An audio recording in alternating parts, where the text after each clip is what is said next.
భారత్లో బంగారం అంటే కేవలం ఆభరణం మాత్రమే కాదు. అదొక భావోద్వేగం, ఆపదలో ఆదుకునే గొప్ప భరోసా. కానీ ఇళ్లలో మూలుగుతున్న ఈ పసిడి సంపద ప్రపంచంలోని అగ్రదేశాల కేంద్ర బ్యాంకుల నిల్వలను కూడా మించిపోవడం చూస్తూ ఉంటే భారతీయులకు బంగారంపై ఉన్న మక్కువ ఎలాంటిదో అర్థం చేసుకోవచ్చు. ఎసోచామ్ ఇటీవల ఒక నివేదిక విడుదల చేసింది. ఈ భారీ నిల్వల్లో కేవలం 2% ఆర్థిక వ్యవస్థలోకి మళ్లిస్తే మాత్రం భారత్ ప్రపంచ సూపర్ పవర్ గా ఎదగడం ఖాయం. ప్రపంచ వ్యాప్తంగా అగ్రదేశాలైన అమెరికా, జర్మనీ వంటి దేశాల సెంట్రల్ బ్యాంకుల వద్ద ఉన్న మొత్తం బంగారం కంటే మన దేశంలోని సామాన్య మధ్య తరగతి ఇళ్లలోనే ఎక్కువ బంగారం ఉందని తెలిస్తే ఎవరికైనా ఆశ్చర్యం కలగక మాందు. అసోచామ్ నివేదిక ప్రకారం భారతీయ గృహాల్లో ఉన్న పసిడి విలువ సుమారుగా 5 ట్రిలియన్లు, అంటే 462.25 లక్షల కోట్లుగా అంచనా వేశారు. ఇది మన దేశం మొత్తం స్టాక్ మార్కెట్ విలువకు దాదాపుగా సమానం. ఈ పసుపు లోహమే మన దేశానికి అసలైన ఆర్థిక బలం. ప్రపంచ గోల్డ్ కౌన్సిల్ ప్రకారం అధికారికంగా భారత ప్రభుత్వం వద్ద ఉన్న బంగారం సుమారుగా 880 టన్నులు.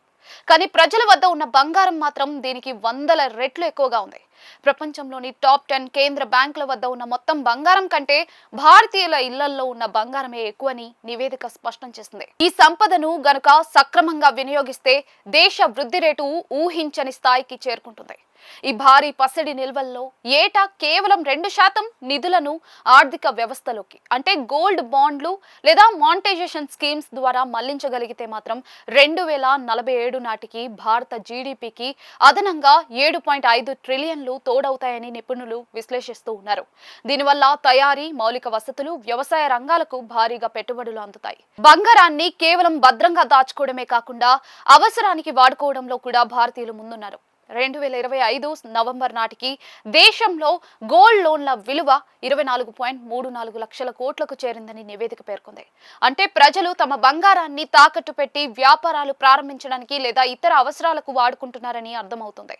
దీనివల్ల పసిడి అనేది ఒక డెడ్ అసెట్, అంటే ఉపయోగం లేని ఆస్తిగా కాకుండా ఉత్పాదక శక్తిగా మారుతుంది. భారతీయుల ఇళ్లలో ఉన్న 462 లక్షల కోట్ల బంగారం మన దేశ ఆర్థిక వ్యవస్థకు వెన్నెముక వంటిది. దీనిని కేవలం అలంకారంగా మాత్రమే కాకుండా ఉత్పాదక రంగంలోకి మళ్లించేలా ప్రభుత్వం మరిన్ని ప్రోత్సాహకాలు అందించాలి. అప్పుడే మన ఇళ్లలో ఉన్న పసిడి నవ భారత నిర్మాణానికి పునాదిగా మారుతుంది. ఏదేమైనా కూడా బంగారం బాబు బంగారమే అనే మాట భారతీయుల విషయంలో అక్షర సత్యం.